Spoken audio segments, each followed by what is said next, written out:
Hi, this is Bishop Bob. It's good to be with you again. Today I want to talk to you about money for your ministry. You know, 1 Timothy 6:10 says, "For the love of money is the root of all kinds of evil, which some have strayed from the faith in their greediness and pierced themselves through with many sorrows." Please note it says the love of money is the root of all kinds of evil, not money. Money is a good thing, especially when it's used to further the kingdom. In order for your ministry to succeed, you will need money. Now, I understand that a majority of TMCI ministries support their own ministry, and that's fine if that's what God's called you to do. But I encourage you to let others sow into your ministry so that they can be blessed. Remember in Luke 8:3, it tells us that Jesus had people who supported him. Let me say first that if you're a church, you need to teach tithing. God's method of supporting local churches through the tithe. We must teach our people that when they tithe, God will bless them. Malachi 3:8-10. We do our people a disservice if we don't teach on tithing.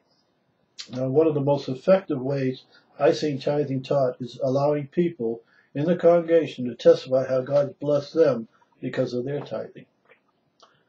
Fundraising is a concern of most ministries. We need finances. The need for finance is one of the most common prayer requests on TMCI monthly reports. All TMCI ministry are faith-based, which means, first and foremost, we rely on God to provide resources, which He usually does through His people. The most effective way to have people give to your ministry is to look for friends, not just donors. Making friends means you take the time to know what's going on in their life. Show them that you care about them as individuals. You know, people know just when you are looking for their money.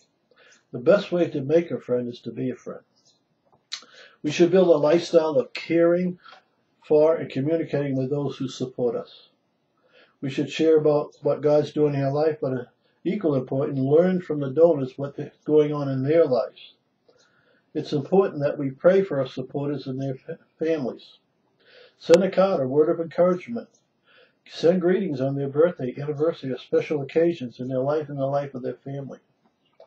Please remember, those who give you view themselves as part of your ministry, so make sure you acknowledge and thank them for their gift and update them on your activities as well. Remember, most people are not good communicators, so if they do not correspond with you, don't get discouraged because you have not heard from them. Above all, do not remove them from your list because you don't know how many are praying for you. Communication is a critical part of maintaining friends. If they are not in your immediate area when you visit or pass through that area, stop and visit them. Call them from time to time. This Skype is a tool that God's given us for face-to-face communication with our donors. Consider using this tool as a way to maintain your friendship. If your donors live close by, get them involved physically in your ministry if you can. Keep them involved with frequent updates. You know, some important methods for communication are website. We strongly suggest that you have a website for your ministry. Most people will be, if you say you have a ministry, be looking for your website. The website should state your vision and give frequent updates of your ministry. The website should give opportunities to reach out worldwide. One ministry reported that they recently had monthly donations from Australia. If you do not have a website and would like to help in creating one, we suggest Cheryl Eaton, our TMCI webmaster, who has helped many TMCI ministry get started. Her email address is cheryl@conclusionunlimited.biz. We strongly suggest also a quarterly newsletter. Newsletter should state your vision and ministry activities for the preceding quarter. Send your newsletter to relatives, even those second and third cousins. Your search agent, doctor, dentist, hairdresser, etc. In other words, send it to everybody you know. If you minister in a church, send it to the pastor in the missions committee. So here's some suggestions for a newsletter. What a newsletter should include. Show that what you're doing by brief, positive articles of interest to your readers. Include your scheduled ministry dates or goals for the coming months. Have a prayer list of needs for your ministry. Have fun and make the newsletter fun and interesting. And keep it to 1 or 2 pages. People are not going to read a book. So you need to keep it very short, but to the point. Don't expect a response at first. Many people will wait until they know that this is not just a whim, but a genuine ministry. Continue to send quarterly newsletters using emails and regular emails. Keep in mind, however, that some older people may not have email. So you need to keep 2 lists, an email list and a snail mail list. We encourage you to take a look at Christian business people or organization that could help your ministry. If you get an appointment with a business person, make sure you have a brochure, information you can leave, something that clearly states your vision of your ministry. Have a list of people who will give you a good recommendation. You'll probably be given a half an hour to give your presentation, but be prepared to present your ministry in 5 minutes. If you do not get a commitment in your first meeting, find out when you can contact them for a decision and make sure you call them at that time. Not before, not after, but when they say to call them. Now, grants is another area to get funds for your ministry.